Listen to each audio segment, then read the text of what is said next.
पंच।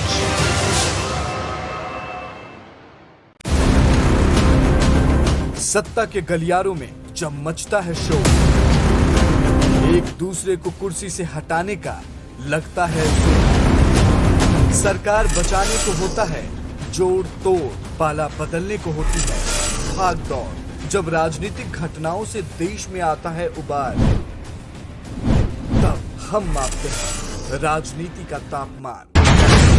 देखिए सत्ता का टेम्परेचर सोमवार से शुक्रवार दोपहर 1:30 बजे सिर्फ नेटवर्क 10 पर। देश दुनिया का हर नगर महानगर, शाम तक की 5 बड़ी खबर। आ गया है खबरों का नया मंच, देखिए 5 का पंच। राजनीति की बिसात पर शहमात का खेल कहां कहां से निकली। विकास की लखनऊ में मेरठ की क्रांति, बुंदेलखंड की झांसी, प्रयागराज का संगम, आगरा का ताज। अब होगी यूपी के हर गांव की बात, हर शहर की बात। मेरा यूपी मेरी शान, देखिए नेटवर्क 10 पर यूपी लाइव।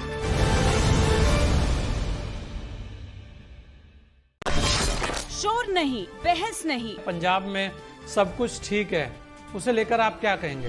नवजोत सिंह सिद्धू वो मुद्दे उठा रहे हैं कि पंजाब में जो माफिया राज चल रहा है। मैं जवाब दे दूं इनकी बात का। बिना तथ्यों के बकवास नहीं। तेवर हमारे कम नहीं, अंदाज नया, सोच नहीं। देखिए बदलते भारत की तस्वीर नेटवर्क 10 के साथ। देश दुनिया का हर नगर महानगर, शाम तक की 5 बड़ी खबर। आ गया है खबरों का नया मंच, देखिए 5 का पंच।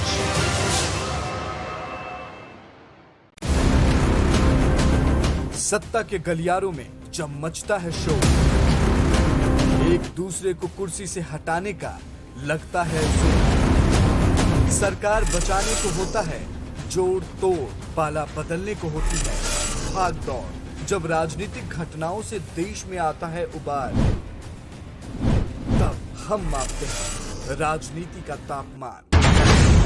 देखिए सत्ता का टेम्परेचर सोमवार से शुक्रवार दोपहर 1:30 बजे सिर्फ नेटवर्क 10 पर।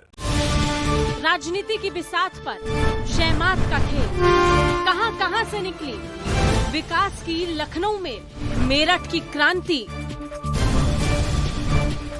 बुंदेलखंड की झांसी, प्रयागराज का संगम, आगरा का ताज। अब होगी यूपी के हर गांव की बात, हर शहर की बात। मेरा यूपी मेरी शान, देखिए नेटवर्क 10 पर यूपी लाइव।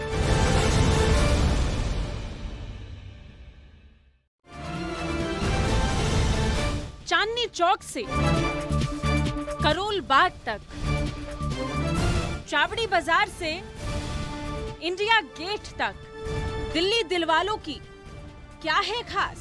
देखिए दिल्ली लाइव रात 8 बजे नेटवर्क 10 के साथ।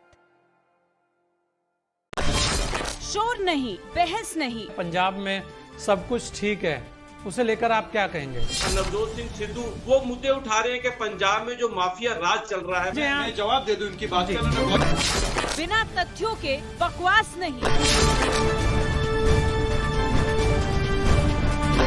तेवर हमारे कम नहीं, अंदाज नया, सोच नहीं।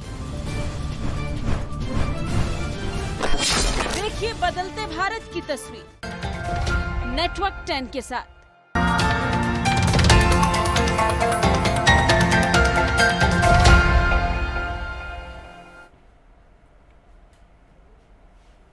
वंदे मातरम। मैं मनीषा कौशल और आप देख रहे हैं नेटवर्क 10। हमारे खास कार्यक्रम रिपोर्टर्स लाइव में आपका स्वागत है।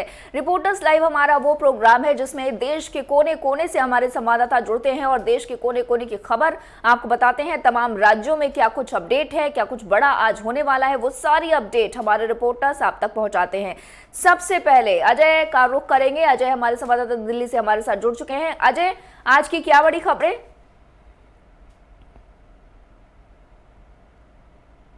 विजय चौक पर साइकिल चला करके पेट्रोल और डीजल को लेकर के धरना प्रदर्शन किया था, यहाँ पर विरोध किया था। काफी विजय चौक पर साइकिल चलाई। उन्होंने कहा था जिस तरीके से इस सरकार में पेट्रोल और डीजल के रेट बढ़ रहे हैं उसको लेकर के आज संसद में उसको घेराव किया गया था और फिर उसके बाद 11:30 बजे तक स्थापित कर दी गई थी। दूसरी बड़ी बात यह है कि आज दिल्ली के अंदर सबसे बड़ी बात यह है कि कांग्रेस और बीजेपी एक ही साथ और दोनों एक साथ आज केजरीवाल को घेरने की तैयारी में उनके यहाँ पर धरना प्रदर्शन कर रही है, क्योंकि उन्होंने कहा कि जिस तरह दिल्ली सरकार झूठे वादे करती है, काम नहीं करती, उसको लेकर के।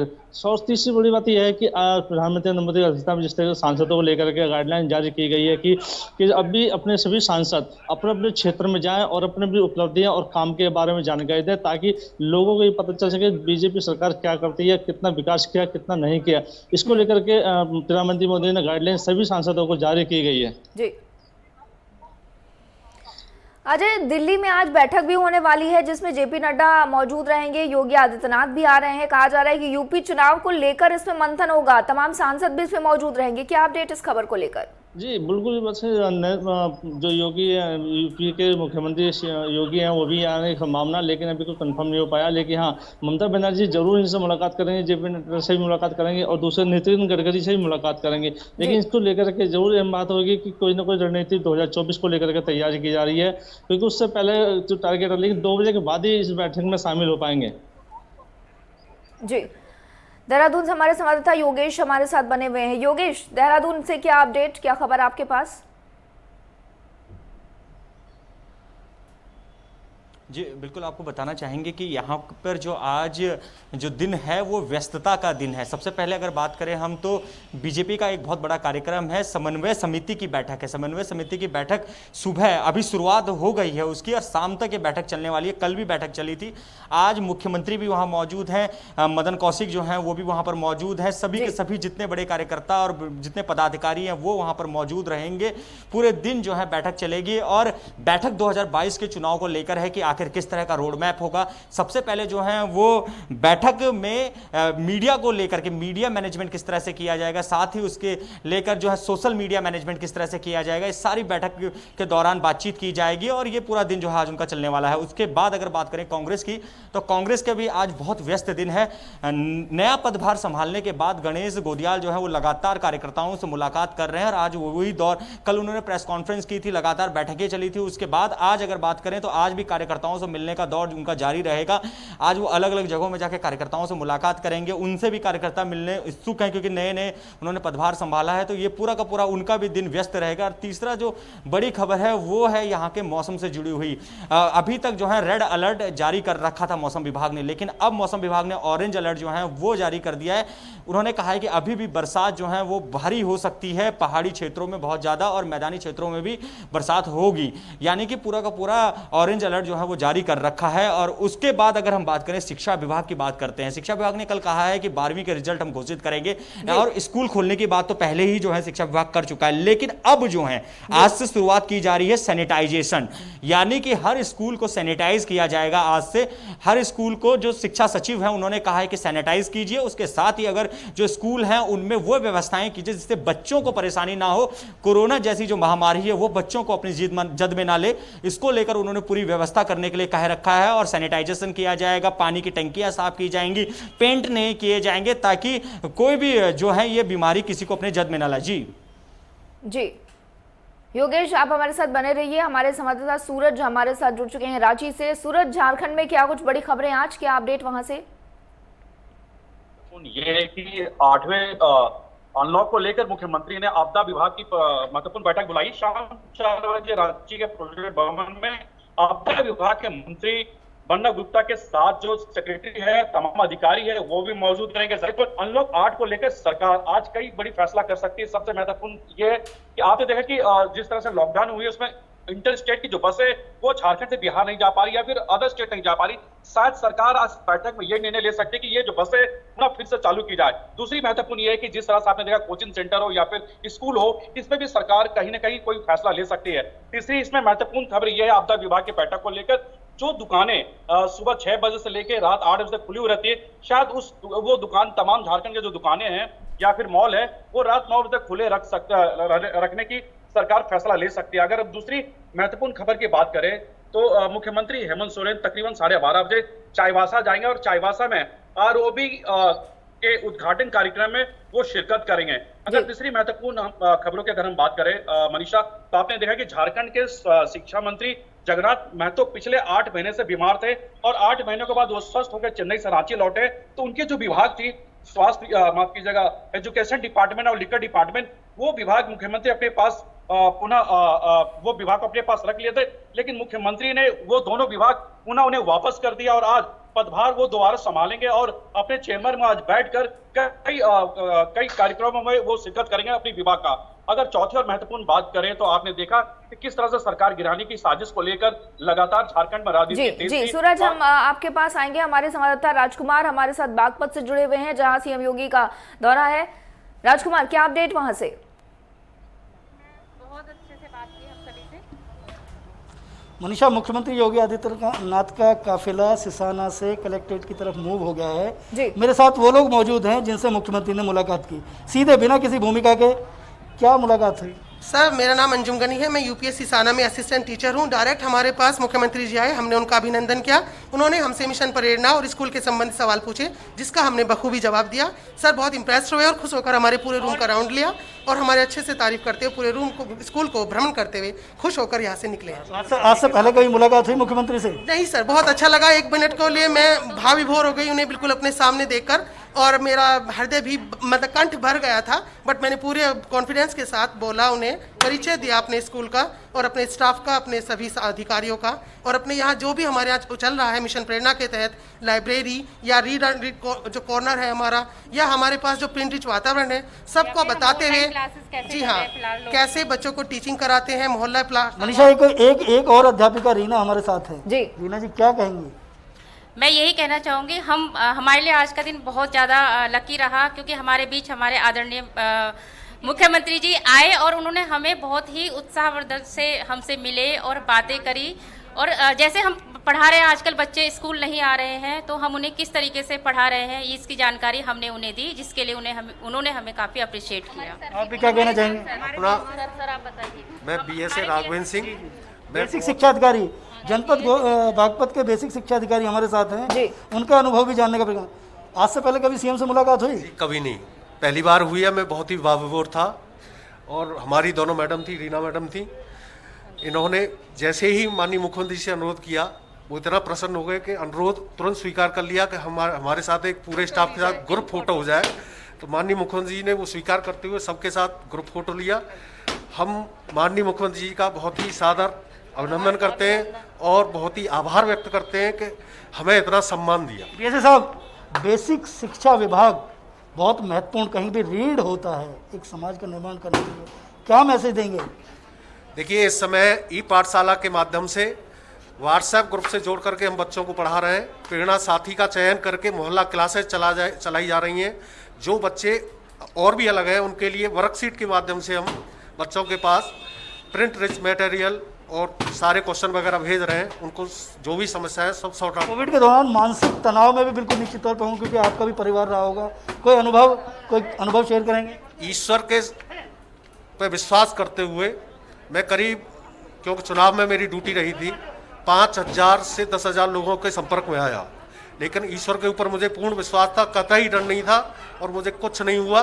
रोजाना भाप जरूर ली मैंने और रोजाना योगा किया।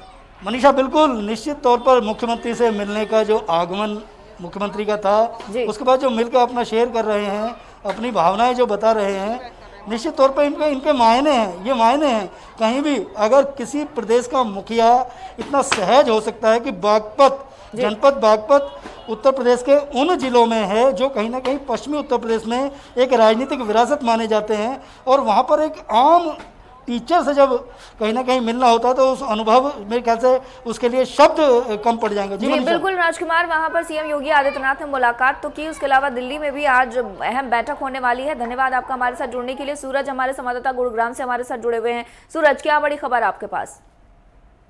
सबसे बड़ी खबर यह है कि एशिया का जो एम्पियंस मॉल है उसके जो मालिक है राज सिंह गहलोत को ईडी ने छापा मार दिया है, उसको गिरफ्तार कर लिया गया है।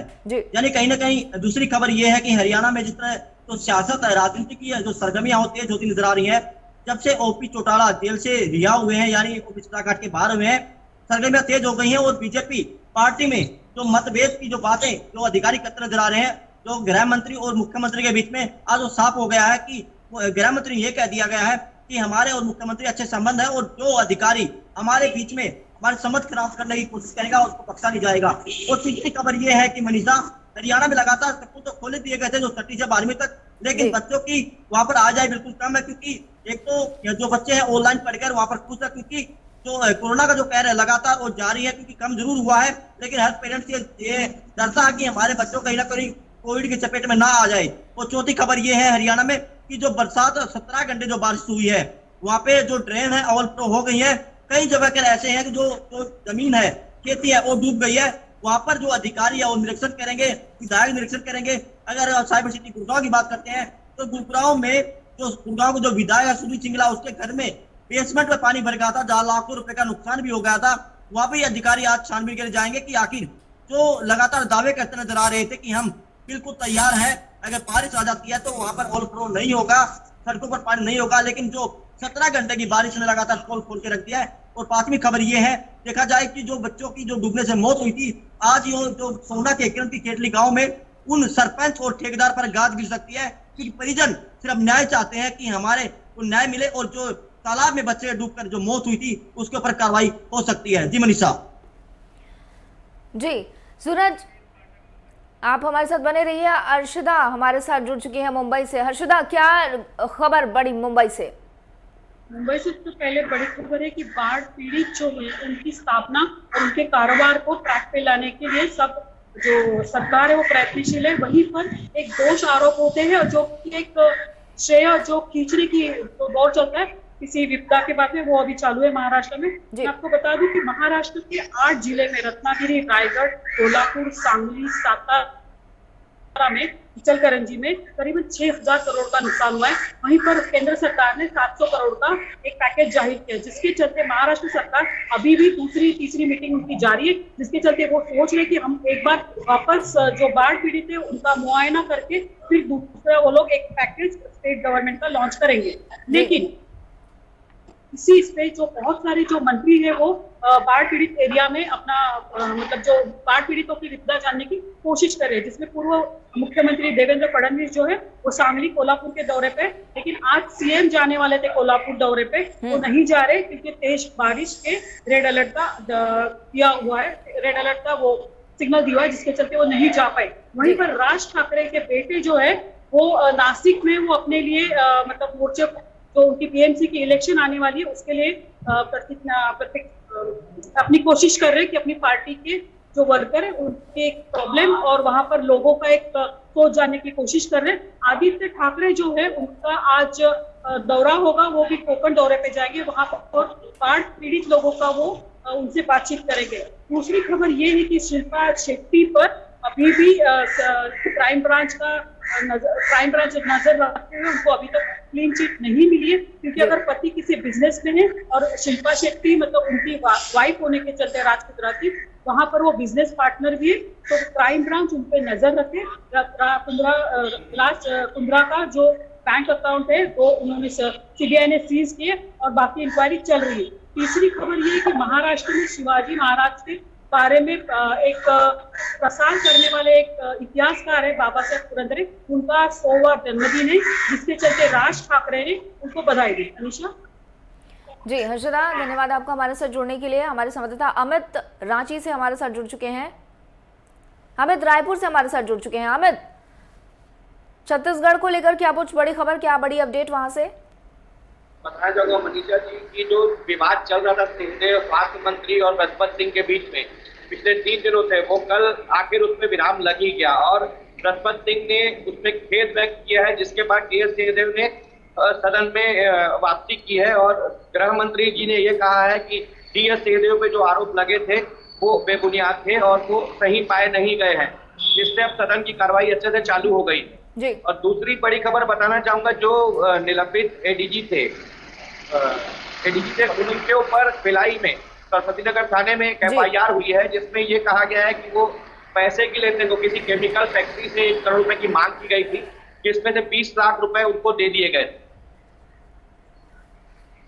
और एक ये पानी को लेके जो कंटिन्यू पिछले 3 दिनों से लगातार बारिश गिर रही है, जिसको लेके छत्तीसगढ़ में कई जिले हैं जो पानी को लेके त्राही त्राही मची हुई है और जिसमें जल भराव बहुत ज्यादा हो जाता है। इसमें स्मार्ट सिटी जैसे बिलासपुर की बात करें अपन, तो जब पानी गिर रहा है 3 दिन लगातार, तो सड़कों पे पानी इस तरह भर जाता है कि देखने पे और चलने की सड़कें नजर ही नहीं आती और जगह जगह गड्ढे। मतलब स्मार्ट सिटी बोलने के लिए हो गया है, स्मार्ट सिटी का पूरा प्लान खोखला नजर होता आ रहा।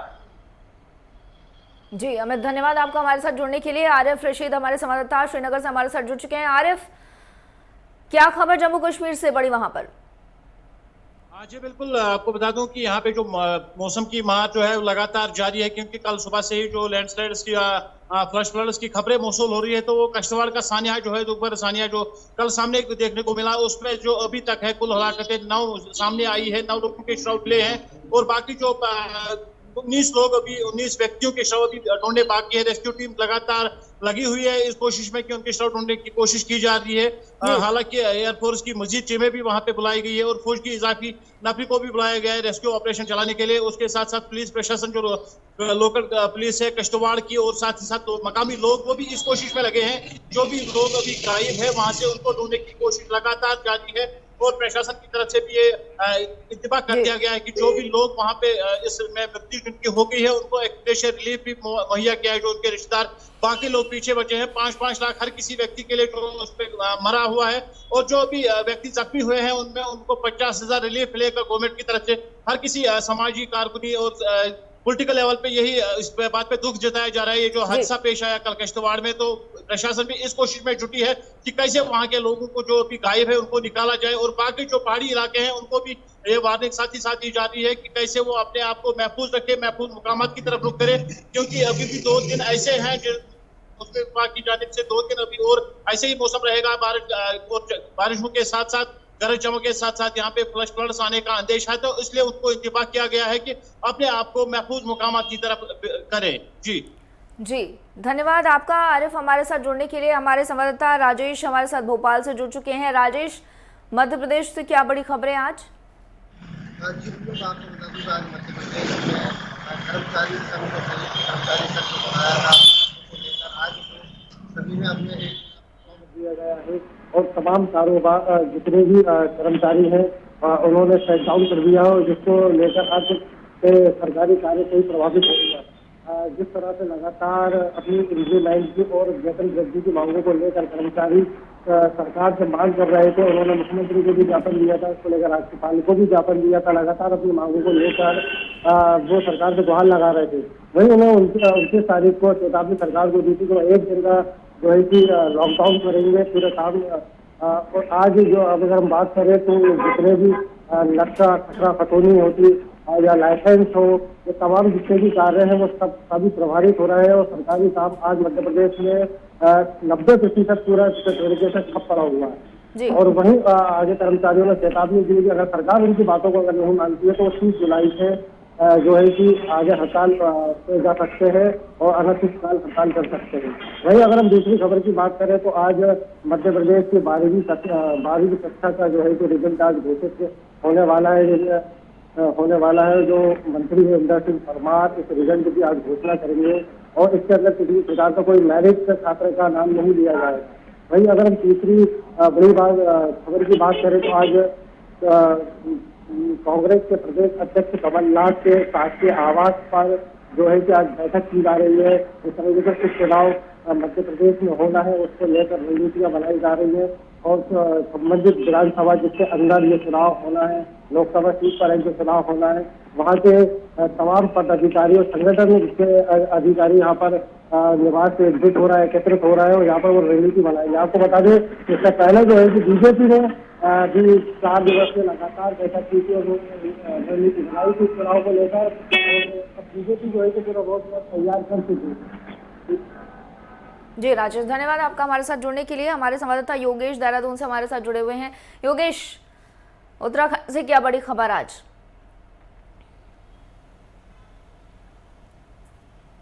बिल्कुल, आपको जिस तरह से मैंने बताया था कि कई सारी बड़ी खबरें थी आज उत्तराखंड में, फिर चाहे समन्वय समिति की भाजपा की बैठक हो या फिर लगातार जो मुलाकात कर रहे हैं प्रदेश अध्यक्ष गणेश गोदियाल नए बने हैं कांग्रेस के वो, और उसके साथ ही शिक्षा विभाग को लेकर भी मैंने आपको बताया था। लेकिन इन सबको छोड़कर यह है कि उत्तराखंड में हड़ताल भी आज कई जगह में है। एम्बुलेंस जो चलाते हैं चालक वो हड़ताल पर हैं, उनको मनाने की जो है कोशिश की जा रही है कि लगातार वो मान जाएँ। कई जगह ऐसे हैं कि एम्बुलेंसें ठप पड़ी हुई हैं, लेकिन स्थिति यह है कि कंट्रोल में है, अंडर कंट्रोल ये स्थिति अभी है।